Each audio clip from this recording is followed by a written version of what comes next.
श्रीमद् भागवत महापुराण सुख सागर भाषा के अंतर्गत 9वें स्कंद का 23वां और 24वां अध्याय। बोलिए श्री कृष्णचंद्र भगवान की जय। 23वां अध्याय। महाप्रभु यदु के वंश का विस्तार। श्री सुखदेव जी ने कहा, हे राजन, अब हम तुमसे यदुवंशियों की कथा कहते हैं, जिसमें श्री कृष्णचंद्र जी का अवतार हुआ था। ययाति के बड़े पुत्र का नाम यदु था। उसके वंश में कई पीढ़ी पश्चात सहस्त्रार्जुन नामक ऐसा प्रतापी राजा हुआ, जिसने 25,000 वर्षों तक एक छत्र राज्य किया। उसके 1,000 पुत्रों में से 995 पुत्रों को परशुराम ने मार डाला था। शेष जो 5 पुत्र बचे थे, उनमें से जयध्वज नाम के पुत्र द्वारा ताल झंग नामक क्षत्रियों की उत्पत्ति हुई। उसके वंश में मधु नामक एक अत्यंत प्रतापी राजा हुआ। मधु के पुत्र का नाम वृष्णि था। इस वंश में शशि बिंदु नामक बड़ा प्रतापी राजा हुआ। उसके पास 14 रत्न थे। उसने 10 लाख स्त्रियों से विवाह किया। उसके सैकड़ों पुत्र उत्पन्न हुए। उनमें सबसे बड़े पुत्र का नाम पुरुजित तथा सबसे छोटे का नाम जामक था। जामक की शैव्या नामक स्त्री बांझ थी। बहुत उपाय करने पर भी जब उसके संतान नहीं हुई, तब एक समय राजा जामक विदर्भ देश के राजा से लड़ने गया।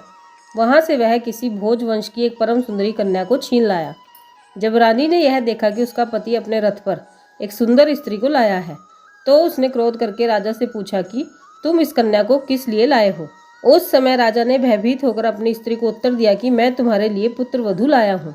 यह सुनकर जब रानी ने हंसकर कहा कि जब मेरे पुत्र ही नहीं है, तब इसका विवाह किसके साथ करोगे। हे परीक्षित, उसी समय यह आकाशवाणी हुई कि हे राजन, तू धैर्य धारण कर, तुझे पुत्र की प्राप्ति होगी। आकाशवाणी सुनकर राजा तथा रानी ने अत्यंत प्रसन्न होकर विश्व देवों का पूजन किया। तब उनके आशीर्वाद से उस बांझ रानी के गर्भ से एक अत्यंत तेजस्वी पुत्र ने जन्म लिया। राजा ने उस बालक का नाम विदर्भ रखा और बड़ा होने पर उस कन्या का विवाह उसी के साथ कर दिया। तत्पश्चात उसे राजगद्दी देकर स्वयं अपनी स्त्री सहित तपस्या करने के लिए वन में चला गया। ये था 23वां अध्याय। अब 24वां अध्याय। वृष्णि वंश के यादवों का वृतांत। श्री सुखदेव जी बोले, हे परीक्षित, विदर्भ के कुश, कृत तथा रोमपाद नामक 3 पुत्र हुए। रोमपाद के वंश में चंदेल वंशी राजा जयद्रथ अत्यंत प्रतापी हुआ। उसके घर में शिशुपाल ने जन्म लिया।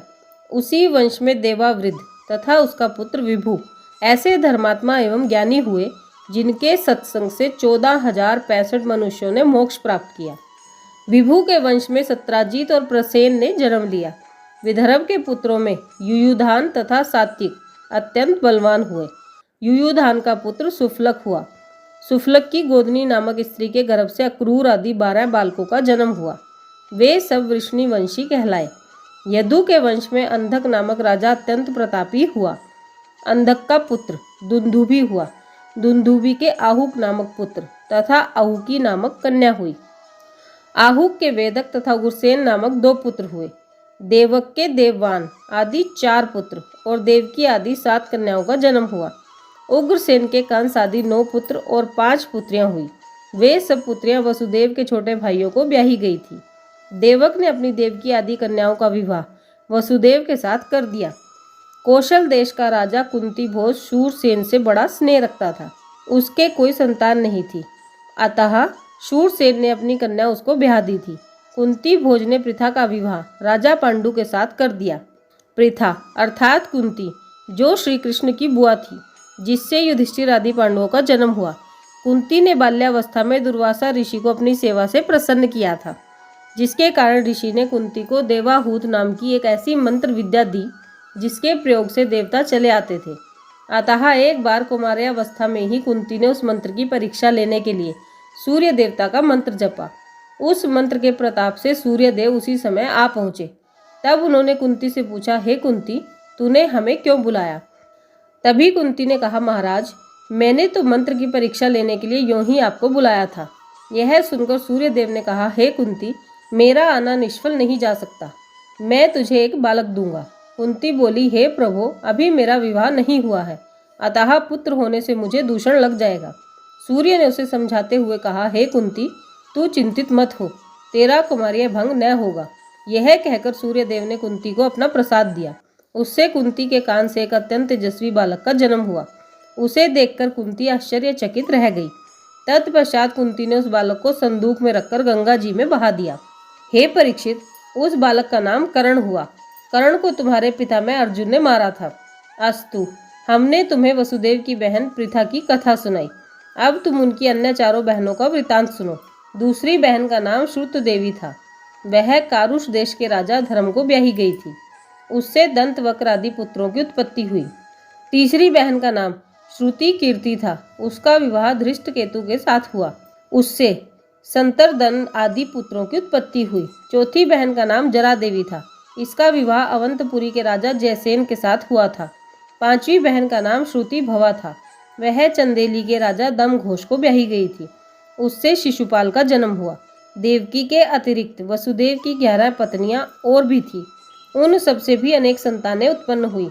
देवकी के गर्भ से भगवान श्री कृष्णचंद्र जी का अवतार हुआ था। हे परीक्षित, अब हम द्रौपदी के स्वयंवर का हाल संक्षेप में कहते हैं। ध्यान पूर्वक सुनो। जब अर्जुन स्वयंवर में से मत्स्य भेद कर द्रौपदी को ले आए, उस समय वे अपने सब भाइयों सहित कुंती के पास जाकर बोले, हे माता, हम एक बहुत सुंदर वस्तु लाए हैं। कुंती ने उसे भोजन का कोई पदार्थ समझकर कह दिया, तुम पांचों भाई आपस में बांट लो। अतः माता की आज्ञा के अनुसार पांचों भाइयों ने द्रौपदी को अपनी पत्नी स्वीकार कर लिया। जब राजा द्रुपद को यह बात अच्छी न लगी, तब युधिष्ठिर ने उनसे कहा कि हम लोग अपनी माता की आज्ञा को नहीं टाल सकते हैं। उस समय राजा द्रुपद ने वेद व्यास जी से कहा, हे प्रभु, द्रौपदी के विवाह संबंधी मेरे प्रण को केवल अर्जुन ने पूरा किया था, परंतु अब द्रौपदी को पांचों भाई अपनी पत्नी बनाना चाहते हैं। ऐसी स्थिति में आप ही बताइए कि क्या होना उचित है।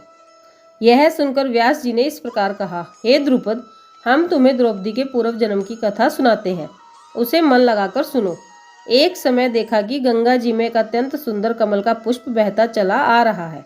उसे देखकर इंद्र ने कहा कि मैं इस पुष्प का पता लगाकर लाता हूँ कि यह कहाँ से आया है। इंद्र उसका पता लगाते हुए उस स्थान पर पहुंचा जहाँ से गंगा जी का जल प्रकट होता है। तो उसने यह देखा कि वहाँ एक अत्यंत सुंदर स्त्री खड़ी रो रही है और उसकी आंखों से जो आंसू गिरते हैं वे कमल के पुष्प बनकर जल में प्रवाहित हो जाते हैं। यह आश्चर्य देखकर इंद्र ने उस स्त्री से पूछा, हे सुंदरी, तू कौन है? उस स्त्री ने उत्तर दिया, मैं एक स्थान पर चलती हूँ, तुम भी वहाँ चलो तो तुम्हें सारा हाल मालूम हो जाएगा। यह सुनकर इंद्र उस स्त्री के पीछे पीछे एक पर्वत पर चढ़ गया। वहां पहुंचकर इंद्र ने यह देखा कि एक अत्यंत सुंदर स्त्री पुरुष रतन जटित सिंहासन पर बैठे हुए परस्पर कुछ खेल रहे हैं। उस समय इंद्र ने अपने मन में सोचा, मैं सब देवताओं का राजा हूँ, तो भी इस पुरुष ने मेरा कोई आदर नहीं किया है। इंद्र के मन की दशा जानकर वह अंतर्यामी पुरुष, जो साक्षात श्री शंकर जी थे, थोड़े मुस्कुराए। उस हंसी को देखते ही इंद्र भय के मारे कांपने लगा। तब शिवजी ने इंद्र से इस प्रकार कहा, हे इंद्र, यदि तुम यह प्रतिज्ञा करो कि अब मैं कभी अभिमान नहीं करूंगा, तो तुम्हारे प्राण बच जाएंगे, अन्यथा नहीं बचेंगे। यह सुनकर इंद्र ने भयभीत होकर प्रतिज्ञा कर ली। उस समय श्री शंकर जी इंद्र को साथ लेकर पर्वत की कंदरा में गए। वहां इंद्र ने देखा कि उस स्थान पर इंद्र के स्वरूप वाले 4 पुरुष और बैठे हुए हैं। तब महादेव जी ने इंद्र से इस प्रकार कहा, हे इंद्र, तेरे समानहीन चारों ने भी अहंकार किया था। अब मैं यह चाहता हूँ कि तुम इन चारों के साथ संसार में जन्म लो। शिवजी के मुख से यह वचन निकलते ही वे चारों अत्यंत विलाप करने लगे। श्री शिवजी ने कहा, रो मत, तुम लोग संसार में जन्म लेकर शुभ कर्म करोगे। यह सुनकर उन लोगों ने प्रार्थना करते हुए कहा, हे महाप्रभु, आपकी आज्ञा के अनुसार हमारा जन्म मृत्यु लोक में होगा ही, परंतु आप ऐसी कृपा कीजिए जिससे हम देवताओं के अंश द्वारा मनुष्य का शरीर प्राप्त करें। यह सुनकर शिवजी ने एवं अस्तु कहा। तदुपरांत उन पांचों ने युधिष्ठिर, भीमसेन, अर्जुन, नकुल और सहदेव का जन्म पाया। इंद्र जिस स्त्री के साथ पर्वत पर गया था, उसे शिवजी ने कहा कि तू भी मनुष्य शरीर धारण करके इन पांचों की पत्नी होगी। हे राजन, वही स्त्री तेरे घर में द्रौपदी नाम से जन्मी है। व्यास जी के मुख से यह वृतांत सुनकर राजा द्रुपद का मोह नष्ट हो गया। हे परीक्षित, इस कथा के संबंध में किसी किसी ऋषि का यह कहना है कि पूर्व जन्म में विभा ने श्री शंकर जी का तप किया था। जब शिवजी ने प्रकट होकर उसे वरदान मांगने को अपने 5 मुखों से मांग मांग कहा, उस समय उसने भी अपने मुख से 5 बार पति पति कहा। तब शिवजी ने उसे वरदान दिया कि तूने अपने मुख से 5 बार पति शब्द कहा है, अतः तू 5 पतियों की पत्नी होगी। शिवजी के ऐसे वचन सुनकर विभा ने प्रार्थना करते हुए कहा, हे प्रभु, मैंने 5 पति प्राप्त होने के लिए तप नहीं किया था। इस पर शिवजी ने उत्तर दिया, हे विभा, मेरा वचन अन्यथा नहीं हो सकता। हे परीक्षित, यह मैंने द्रौपदी के 5 पति होने का कारण कहा है।